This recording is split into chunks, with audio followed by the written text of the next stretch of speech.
नमस्कार। आइए आज एक बहुत ही दिलचस्प और ख़ास होम्योपैथिक रेमेडी एथूज़ा सिनापियम के बारे में जानते हैं। इसे आम भाषा में फूल्स पार्सले भी कहा जाता है। जी हाँ, यही वो लाइन है जो इस रेमेडी की पूरी कहानी बयां कर देती है। दूध का सूट न करना और पीते ही उल्टियां हो जाना। ये रेमेडी उन बच्चों के लिए एक वरदान की तरह है जो इस परेशानी से जूझते हैं। और ये एक ऐसी सिचुएशन है जो पेरेंट्स के लिए बहुत ही ज्यादा चिंताजनक हो जाती है।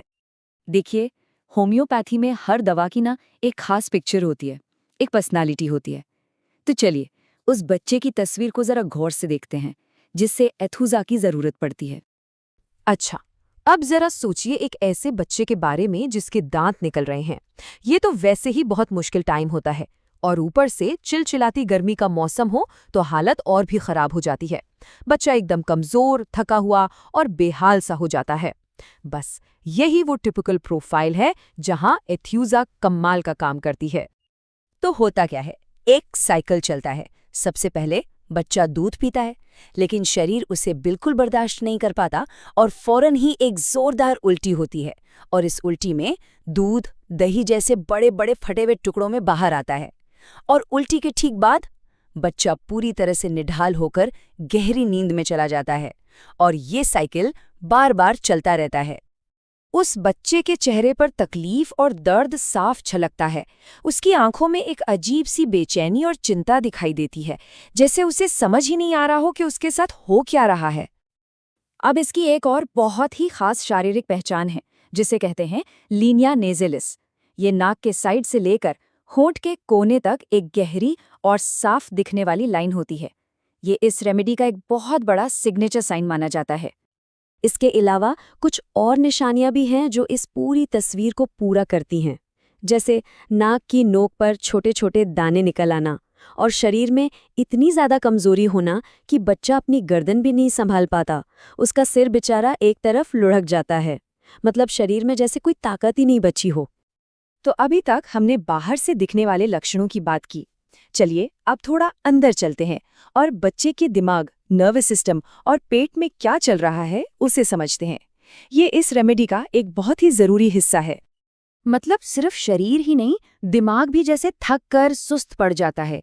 ऐसा लगता है जैसे बच्चे की सोचने समझने की शक्ति ही चली गई हो। वो बस खोया खोया सा बिना किसी एक्सप्रेशन के रहता है। और अगर हालत बहुत ज्यादा बिगड़ जाए तो ये कमजोरी मिर्गी जैसे दौरों में भी बदल सकती है। इन दौरों की पहचान है मुट्ठियों का कसकर बंद हो जाना, जिसमें अंगूठे अंदर की तरफ होते हैं, आंखों की पुतलियों का एक जगह टिक जाना और जबड़े का एकदम लॉक हो जाना। चलिए अब वापस आते हैं इसके सबसे बड़े और सबसे जरूरी लक्षण पर, दूध को किसी भी फॉर्म में पचा ना पाना।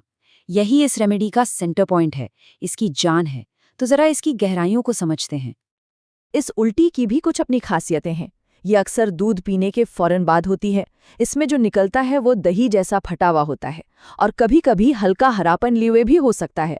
और सिर्फ दूध ही नहीं, कभी-कभी खाया हुआ खाना भी घंटे भर बाद बाहर आ सकता है। और पैटर्न हमेशा वही रहता है, हर उल्टी के बाद गहरी सुस्ती और नींद। तो इतने सारे लक्षण देख लिए, लेकिन वो कौन से निर्णायक लक्षण हैं जो इस बात पर मोहर लगा देते हैं कि हाँ, ये एथ्यूज़ा का ही केस है? आइए इस तस्वीर को कंफर्म करने वाले कुछ और लक्षणों पर नजर डालते हैं। और यहाँ आता है सबसे बड़ा और निर्णायक इशारा, वो बहुत गहरी कमजोरी और नींद जो हर बार आती है, चाहे उल्टी हो, चाहे स्टूल पास हो या फिर कोई दौरा पड़े। इन सब के बाद बच्चा पूरी तरह से ढीला पड़ जाता है, जैसे शरीर की सारी एनर्जी खत्म हो गई हो। ये पैटर्न बहुत जरूरी है। अब एक और बहुत ही मजेदार बात सामने आती है, प्यास का न लगना। आमतौर पर उल्टी या कमजोरी में प्यास तो लगती ही है, जैसे कि आर्सेनिकम रेमेडी में होता है, लेकिन एथ्यूसा में एपिस और पल्सेटिला की तरह ही प्यास बिल्कुल गायब हो जाती है। ये एक बहुत बड़ा फर्क है। तो कुल मिलाकर अगर हम ये देखें कि बच्चे की तकलीफ बढ़ती कब कब है, तो पैटर्न एकदम साफ है।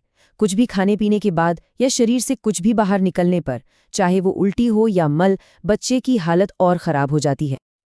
तो चलिए अब इस सारी जानकारी को एक साथ जोड़ते हैं और समझते हैं कि एथूसा को कब और क्यों याद रखना चाहिए और ये बाकी रेमेडीज से अलग कैसे है। हाँ, एथ्यूजा से मिलती जुलती कुछ और रेमेडीज भी हैं, जैसे कि antimonium crudum, arsenicum album, calcarea carbonica और सैनिकिला। आगे की पढ़ाई के लिए इन सब की तुलना करना, मतलब इन्हें आपस में कंपेयर करना, बहुत फायदेमंद हो सकता है। और आखिर में ये लाइन इस रेमेडी के पूरे सार को, इसके निचोड़ को एक ही वाक्य में बता देती है। एथ्यूजा सच में उन बच्चों के लिए एक लाइफलाइन की तरह है जिनमें दूध ना पचने के बाद उल्टी, कमजोरी और नींद का ये दुष्चक्र लगातार चलता रहता है। तो सबसे ज़रूरी बात जो याद रखनी है वो है ये कॉम्बिनेशन, ये जोड़, खाने को, खासकर दूध को पचाना पाना और उसके साथ साथ नर्वस सिस्टम की ज़बरदस्त कमजोरी। और ये तस्वीर अक्सर दांत निकलने के समय सबसे साफ दिखाई देती है।